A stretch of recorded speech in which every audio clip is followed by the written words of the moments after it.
Hey there, and welcome to Tales by June, where hearts break, heal, and sometimes seek revenge. Let's begin today's story. Hey, before we begin, let me know where you're watching from. I love seeing how far these stories travel. And if you enjoy this kind of content, don't forget to like, subscribe, and stay tuned for more. The next month felt like stepping into a different version of myself. Every morning, I arrived early. Every night, I left late. And every hour between those times, Liam pushed me, not cruelly, not unreasonably, just enough to make me stretch, then stretch again. Your email structure is weak, he'd say. Rewrite it. Pretend the entire company's reputation rests on this one message. Or, you're hesitating. Stop. Decisions don't wait for courage. Or the classic, Emily, you have 5 seconds to tell me what's wrong with this report. Go. There were days I wanted to throw my shoe at him, but there were also days when I caught myself smiling while working, something I hadn't done in years. Rumors quickly spread in the office. Why does the CEO talk to her so much? Is she special? Is she his favorite? It made me self-conscious, but Liam brushed it off effortlessly. Let them wonder, he said one day. Mystery makes you powerful. I rolled my eyes. He winked. One afternoon, after a long set of meetings, I brought him a file he requested. He skimmed through it, then stopped and looked up at me. This is excellent, he said. The words stunned me. He rarely said excellent. Really? I asked. You sound surprised. I don't know if I've ever been told that before. Something flickered in his expression, annoyance, maybe anger. But not at me. Well, he said firmly, closing the file, you should get used to hearing it. My cheeks warmed, and I left his office with a flutter in my chest I tried very hard to ignore. A few days later, he assigned me a task that terrified me. Present a proposal in front of the department team. 30 people, including directors. I almost fainted. Liam, I can't. You can. I'll mess up. You won't. I'll embarrass myself. Then embarrass yourself confidently. I glared at him. He smiled calmly, infuriatingly. But in the end, I did it. My voice trembled during the first minute, but once I settled into the topic, something clicked. People listened. Really listened. And when I finished, the room went quiet for a second before everyone began nodding. Afterward, one of the directors approached me. That was impressive, she said. You explained things more clearly than your supervisor. I blinked. Thank you. I felt like I floated back to my desk. When I walked past Liam's office, he didn't say anything. He only raised an eyebrow with the smallest, proudest smirk that I rolled my eyes, but my heart felt warm. That night, when I reached home, I found him standing outside my door with takeout bags. I froze. You, why, how, what? Wow, he said, 6 questions without even breathing. Liam, what are you doing here? You looked exhausted. Figured you wouldn't cook. He lifted the bags. Noodles and dumplings. I didn't know what to say, but I opened the door. Inside my tiny apartment, he placed the food on the counter and looked around. This place is extremely small. It's called cozy. It's called suffocating. I threw a napkin at him. We ate, we laughed. And for the first time, the silence between us felt peaceful rather than heavy. After dinner, I noticed him go quiet, too quiet. He leaned back in his chair, eyes unfocused, expression distant. Emily, he said softly, can I tell you something? I nodded. He inhaled slowly, like he was deciding whether to trust me. I wasn't born into money, he said. Not even close. I blinked. But your family. He shook his head. No. I built everything after I left home at 16. My breath caught. 16? Why? His jaw tightened. but his voice stayed calm. My father was controlling, violent, not always physically, but mentally. He paused. He knew how to break people without touching them. The room felt suddenly still. I decided I'd rather starve alone than stay under him, he continued. And I did starve some days. I worked at diners, slept in a basement for years, studied whenever I could afford the books. I felt my chest ache. Liam. He shook his head gently. No pity. I don't want that. His eyes softened. I'm telling you because you asked me once why I help you, why I push you. He leaned forward, his voice quiet but firm. You have the same fire I had, just buried under heartbreak and doubt. And I won't let it die. Something warm spread through my chest. Pain and gratitude mixed together. You deserve more than tears over people who didn't value you, he said. And I want to see what you become. I swallowed hard. No one had ever said something like that to me. Not sincerely. Not deeply. Thank you, I whispered. He stood, ruffled my hair like I was some annoyed kitten, and headed toward the door. Rest, he said. Tomorrow, I'm teaching you how to negotiate. Bring caffeine. I laughed softly. Okay. As he stepped out, he paused and looked back. That same unreadable gentleness in his eyes. Emily. Yes. I'm proud of you. The door closed before I could respond.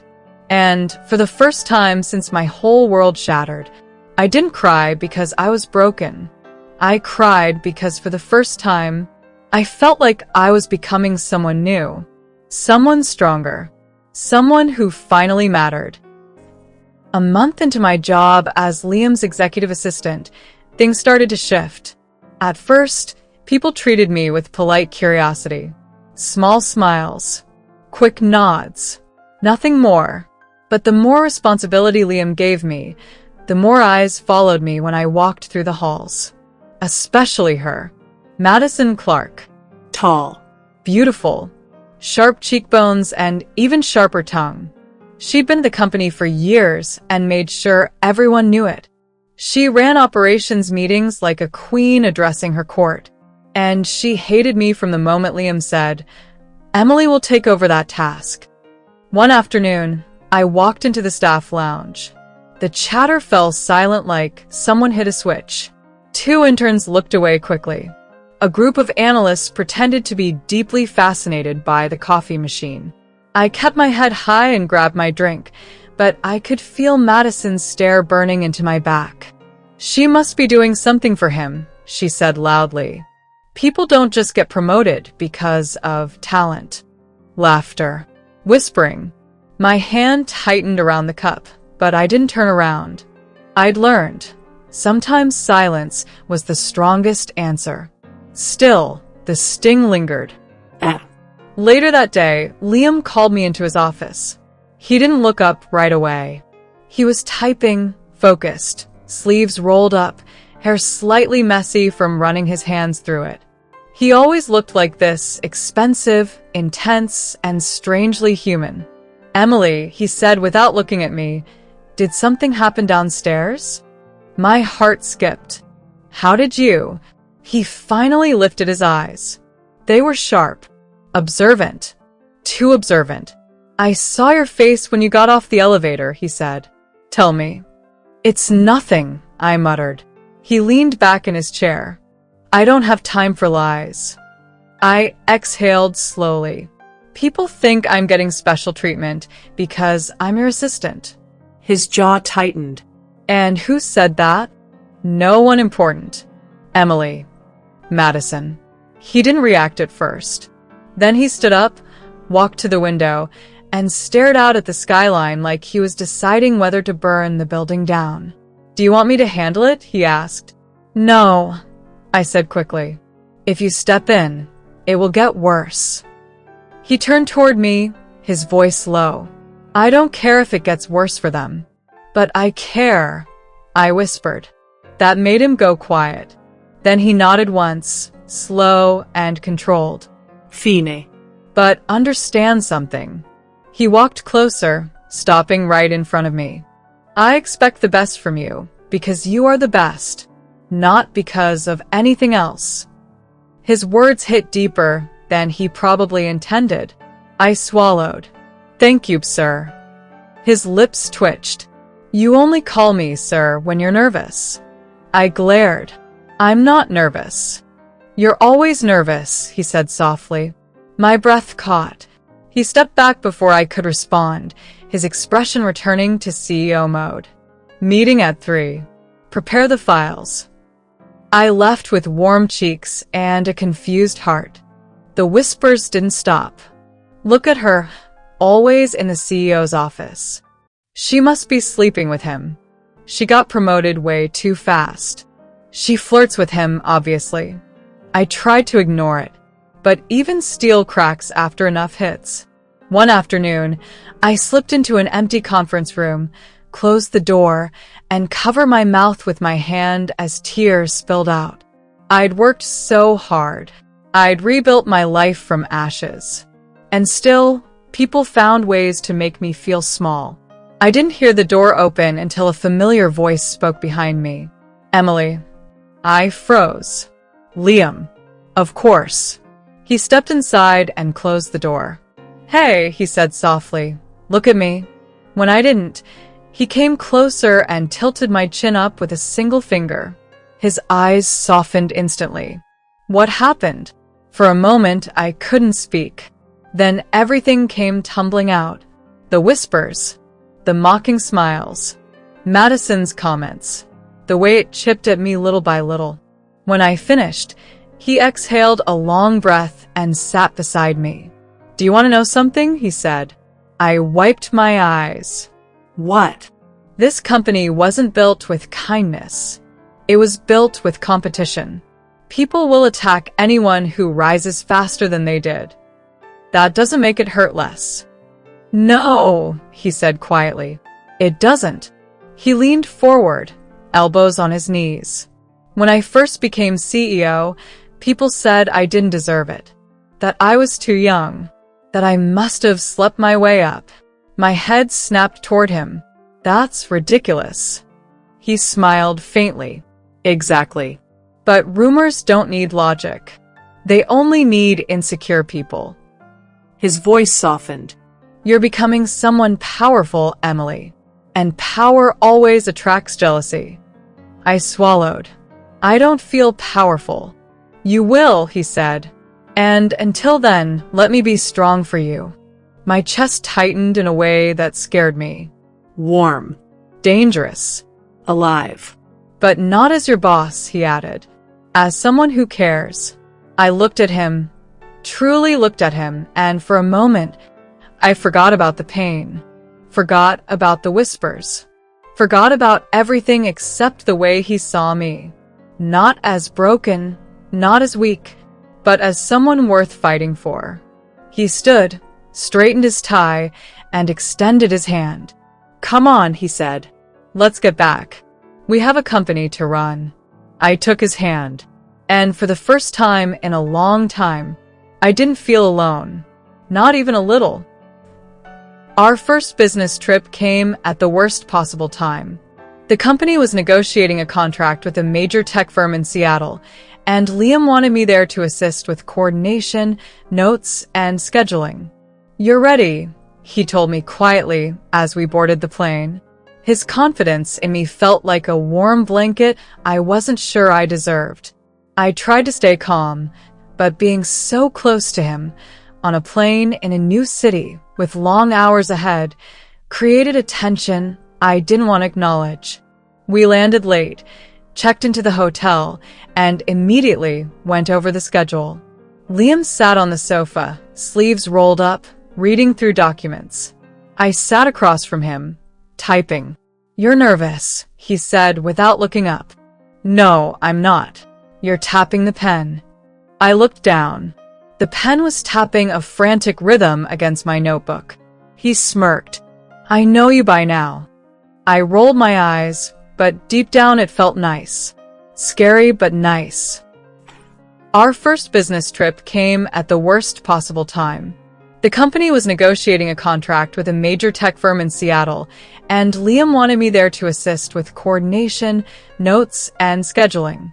"You're ready," he told me quietly as we boarded the plane. His confidence in me felt like a warm blanket I wasn't sure I deserved. I tried to stay calm, but being so close to him, on a plane, in a new city, with long hours ahead, created a tension I didn't want to acknowledge. We landed late, checked into the hotel, and immediately went over the schedule.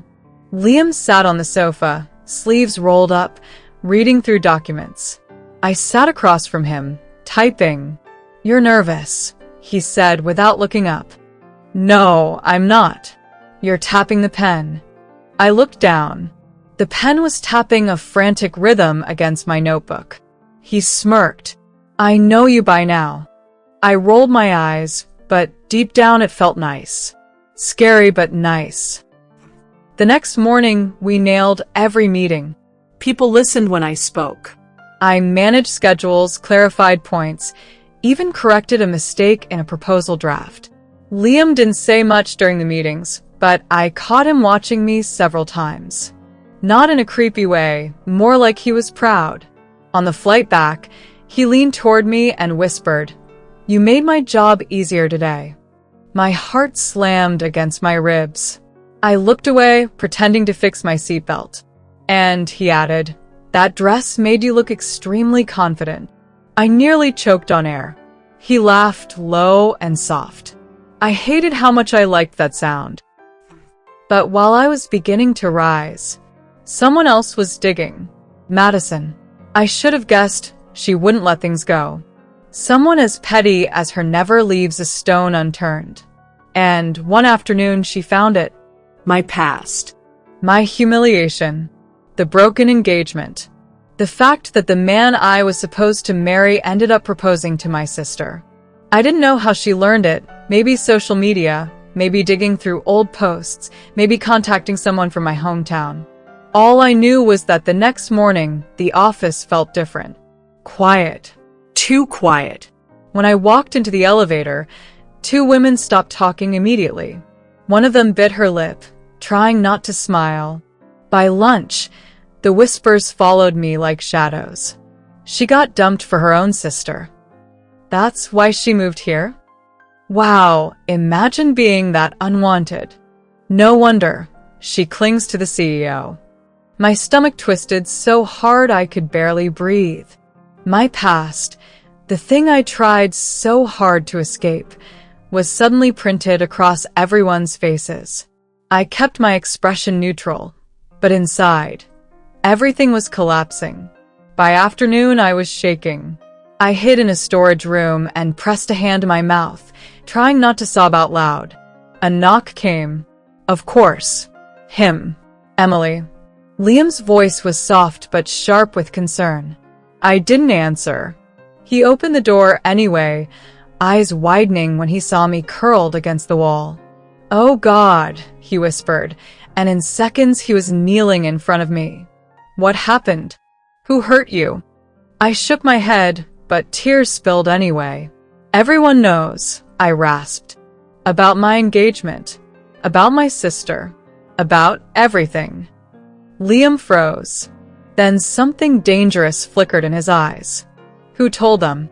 I didn't want to say it, but the truth came out anyway. "Madison." His expression went dark, colder than winter, sharper than a blade. "Stay here," he said. "Don't move." "Liam, no." He stood, jaw clenched, voice low and controlled. "Emily, I'm not asking." He left before I could stop him. 10 minutes later, the entire floor went silent. Dead silent.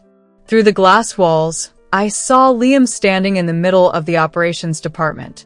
Everyone froze like statues. Madison stood near her desk, trying to look confident, but she paled when she saw him coming. He didn't shout. He didn't lose his cool. That made it scarier.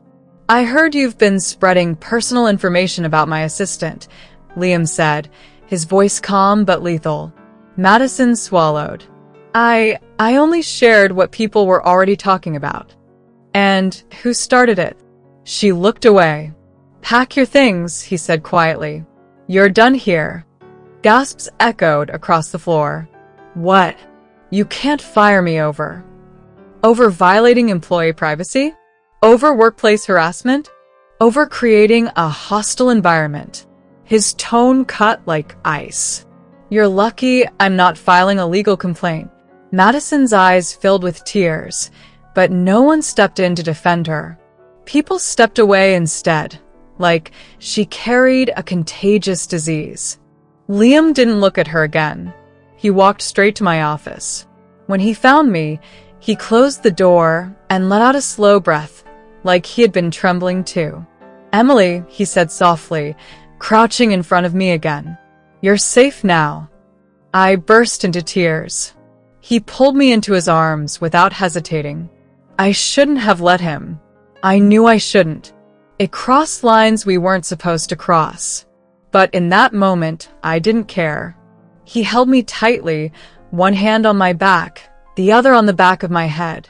No one, he whispered, will ever hurt you again.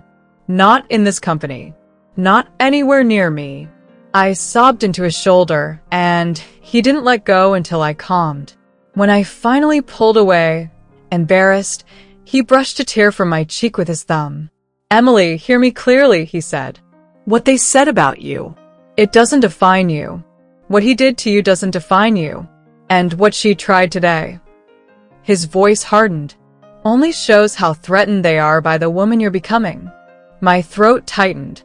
I didn't feel strong. But maybe I was becoming it. Liam stood and helped me up gently. Take the rest of the day off, he said. I'll handle everything. As I walked out, heads turned, but the looks were different.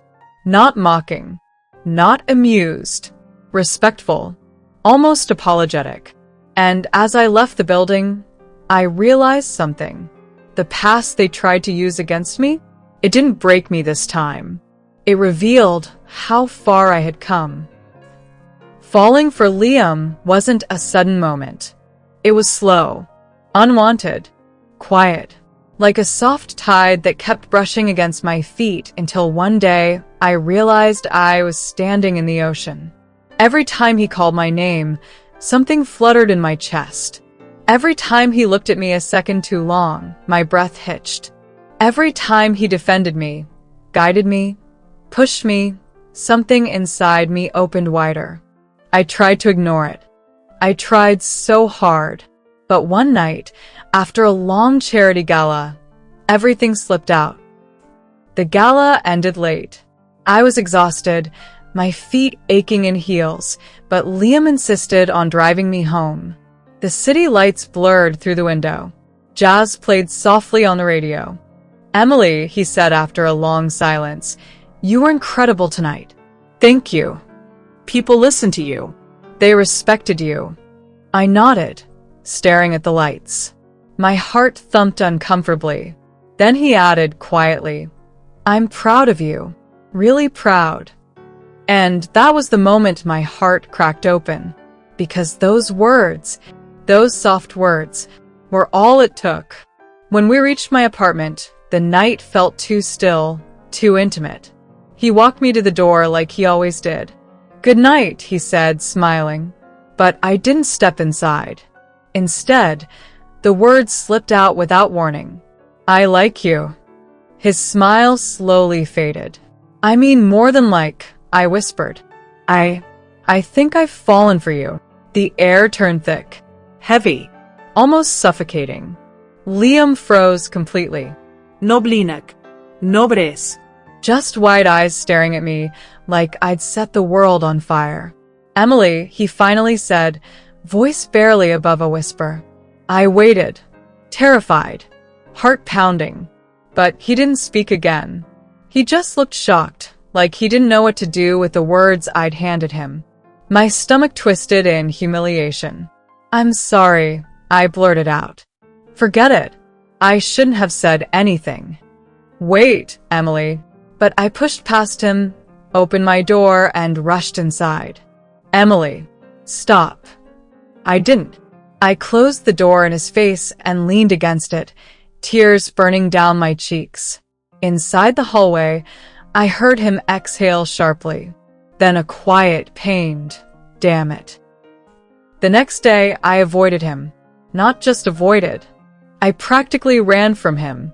If I heard his footsteps, I ducked into another corridor. If he walked toward the elevator, I took the stairs. He texted. He called. He even came to my apartment that night. Emily opened the door. Please.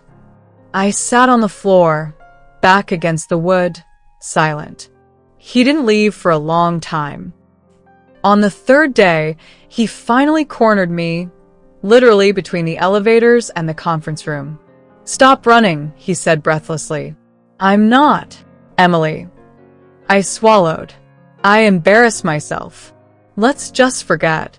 No, he said firmly. We're not pretending it didn't happen. His jaw clenched like he was fighting his own emotions. I'm not good at this, he said quietly. Relationships.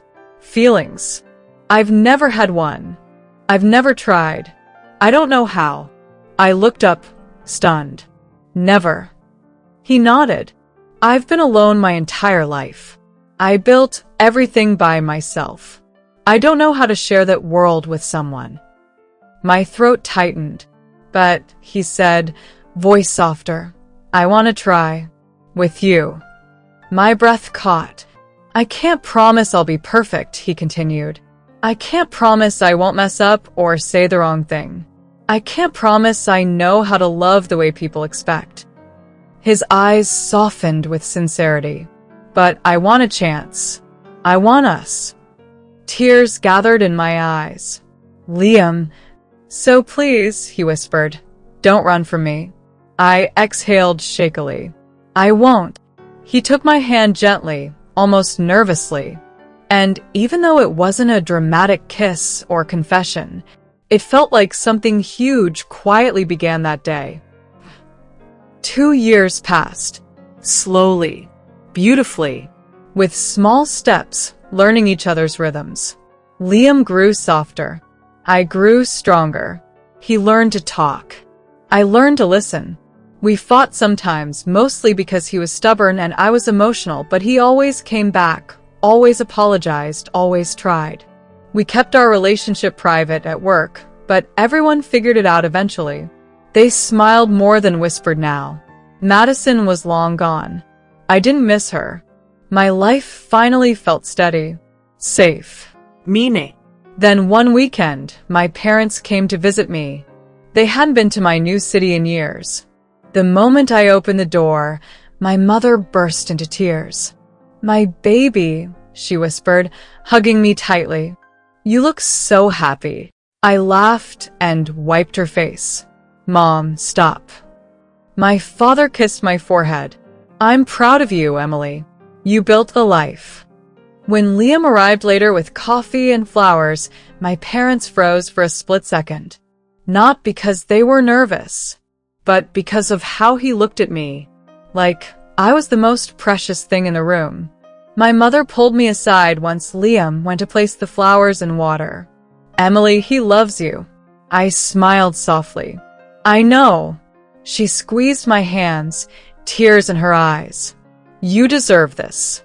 After everything, you finally deserve something good.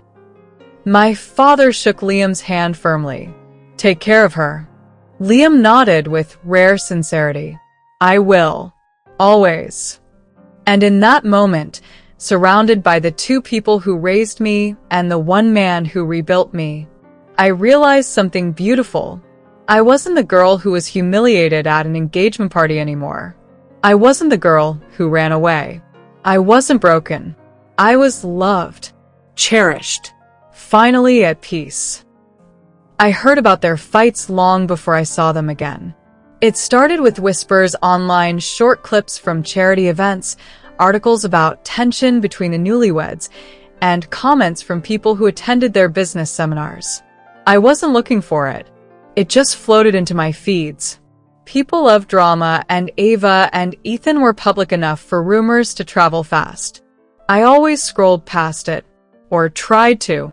because every time I saw their faces, something in my chest tightened. Not with longing, but with this strange mixture of pity and déjà vu. Like I was looking at ghosts from a life that didn't belong to me anymore. And yet, the universe loves irony. So, of course, our worlds crossed again. Ava and Ethan's marriage had looked perfect from the outside. Expensive smiles, glamorous photo shoots, power couple energy. But behind the scenes, they were competing more than they were loving. Ava wanted to climb the industry ladder faster than anyone. Ethan wanted the same, and neither knew how to slow down. I heard this from people in our corporate circle, clients, mutual acquaintances, even reporters. They fight like rivals, someone said once. They can't agree on anything, another whispered. They're too ambitious for each other. It wasn't my business, but it was hard not to feel the echoes of what could have been my fate if I had married Ethan. A controlled life, a crushed spirit, an endless fight to be enough. Instead, I had Liam, and I was honestly happy. One morning, Liam walked into my office holding a folder. He had this serious look, more serious than usual, and lowered his voice. "Emily," he said, "we have a partnership meeting today. New investors. Big names." I nodded. "Okay, what do you need me to prepare?" He hesitated. "That's the problem," he said. "You can't prepare for this." "Why?" He took a breath. "It's Ava and Ethan." My heart dropped. Just for a second. Just enough for me to feel how deep some scars still were. I managed a small nod. "Okay." Liam studied my face carefully. "Are you sure?" "I am. They can't hurt me anymore." He didn't look convinced, but he let it go. One morning, Liam walked into my office holding a folder. He had this serious look, more serious than usual, and lowered his voice. "Emily," he said, "we have a partnership meeting today. New investors. Big names." I nodded. "Okay, what do you need me to prepare?" He hesitated. "That's the problem," he said. "You can't prepare for this." "Why?" He took a breath. "It's Ava and Ethan." My heart dropped. Just for a second. Just enough for me to feel how deep some scars still were. I managed a small nod. "Okay." Liam studied my face carefully. "Are you sure?" "I am. They can't hurt me anymore." He didn't look convinced, but he let it go. The meeting was in a luxury hotel conference room. When Liam and I walked in, the room fell into a hush. People always stared at him. He had that presence. Strong, calm, confident. But today they stared at me too. Then I saw why. Ava and Ethan turned at the same time. I hadn't seen them in 2 years. Not since the humiliation. Not since they shoved me out of my own life. Ava looked tired. Her eyes had shadows under them despite the perfect makeup. Her smile was stiff. Her shoulders strained under her tailored blazer. Ethan looked worse. Older somehow. More worn down, like stress had carved itself into his face. When Ava saw me, her lips parted. She froze. I couldn't tell if it was shock or guilt. Ethan's reaction was more obvious. His eyes widened, then softened, then darkened with something like regret. For a moment, I couldn't breathe. Then Liam stepped closer to me. Just a small movement, but enough to make me feel shielded. His hand brushed mine under the table. Not holding, not grabbing, just a silent, "I'm here." That tiny gesture grounded me. Ava cleared her throat first. "Emily, you look..." She didn't finish. Maybe she couldn't. Ethan's gaze lingered too long, too intensely, and I saw the flicker of realization in his eyes. He recognized what he had thrown away, and he recognized who I had become. I felt nothing for him. That surprised me, but in the best way. Throughout the meeting, Ava and Ethan kept stealing glances at me. Not hostile, not jealous, just stunned. Maybe it was the way I spoke, the confidence I now had, the respect I commanded. Maybe it was the way Liam looked at me, calm, steady, protective, like I was the one thing in the room he trusted completely. Their marriage cracks were visible even there. Ava kept interrupting Ethan. Ethan kept dismissing Ava. They contradicted each other, rolled their eyes, whispered angrily. At one point, Ava snapped, "If you let me finish." And Ethan muttered, "If you ever made sense." Everyone in the room noticed. Everyone. By the time the meeting ended, they were barely speaking to each other.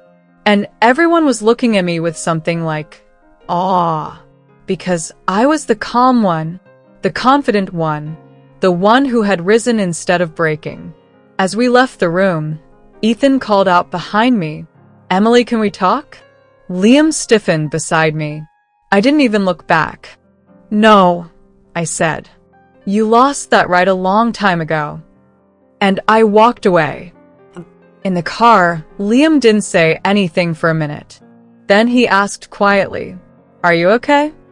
I nodded. "Better than okay." He exhaled in relief. Good. "Because I've never been more proud of you." His words warmed something inside me. Something deep. I leaned back and watched the city lights blur past the window. Ava and Ethan were drowning in their own choices. And I was finally living mine. Liam said it would be a simple dinner. Just a quiet night with my parents. Nothing formal, nothing big. He even joked earlier, "You're the one who likes fancy things, not me." And I believed him because he said it with that soft smile that always made me relax. So, I didn't expect anything unusual. We met my parents at a beautiful rooftop hotel restaurant, the kind with warm lights and soft music. The city skyline looked like a painting. My mother hugged me the moment she saw me. My father squeezed my shoulder proudly. "You look happy," he said. "I am," I answered. And I meant it. Every word. We ordered food. We talked. We laughed. My parents adored Liam. My father kept asking him questions, and Liam answered like he'd been waiting for this moment, calm, respectful, genuinely trying to make a good impression. My mother watched me with quiet tears. At one point, she whispered, "You deserve this, sweetheart." And I squeezed her hand. I thought the night couldn't get more perfect. But then the violin started. A single, soft note. Then another. Then a melody I recognized from a movie I once watched with Liam on a lazy Sunday. The music grew louder. People around us started turning their heads. I frowned, confused, because nobody else seemed surprised. I turned to Liam, but he wasn't in his chair. He wasn't beside me. He was kneeling, right in front of me, a small velvet box in his hand, his eyes steady, his voice gentle, but loud enough for everyone to hear. "Emily." My breath caught in my chest. He smiled just a little. "You once told me you thought love wasn't meant for you. But every day with you showed me that you're the one who taught me what love actually feels like. You're the reason I laugh more. You're the reason I try harder. You're the reason I look forward to every tomorrow." The entire restaurant fell silent. Everyone was watching. He opened the box. A ring shimmered under the warm lights. "I don't know what I'll become in 10 years, he said. "But I know I want you with me. I know I need your voice, your courage, your heart. Emily, will you marry me?" My eyes filled instantly. Not with sadness. Not with old wounds. But with something warm, overflowing, almost impossible to hold back. I covered my mouth with my hand. And I nodded. "Why, yes, yes, Liam, yes." Tears slid down my cheeks. Happy tears. Relieved tears. He slipped the ring onto my finger, and the whole restaurant erupted into applause. My mother cried, clapping with trembling hands. My father wiped his eyes, pretending he wasn't emotional. People cheered for me. For me. And for 1 second, I remembered that night years ago. The engagement party where I was humiliated in front of everyone, called not enough, left alone as people murmured pity behind my back. That night, every eye in the room looked at me with judgment. Tonight, every eye looked at me with joy. I wasn't humiliated. I was celebrated. Liam stood, pulled me into his arms, and kissed my forehead. A promise without words. A home without walls. Our wedding happened a few months later. A small ceremony. Simple. Beautiful. I walked down the aisle in a white dress that felt like sunlight. My parents cried again. Liam looked at me like I was the only person in the world. When he said, "I do," I felt my whole past fade away. Every scar, every betrayal, every painful memory. Ava and Ethan didn't come. They weren't invited, and I didn't miss them. This was my world now. A world I built, with a man who chose me in ways that mattered. With a life I carved out of broken pieces and turned into something whole. When we exchanged rings, Liam whispered, "You'll never walk alone again." And for the first time in my life, I believed it. Sometimes I think back to the girl I was. The one who stood broken and embarrassed at the engagement party. The one who ran away from everything she knew. The one who cried alone in a new city. She didn't disappear. She just grew wings. And today, as I stand beside Liam as his wife, I know one truth. Heartbreak didn't destroy me. It freed me. It led me right here. To love. To peace. To a life where I am enough. More than enough. And I wouldn't trade a single chapter of my story.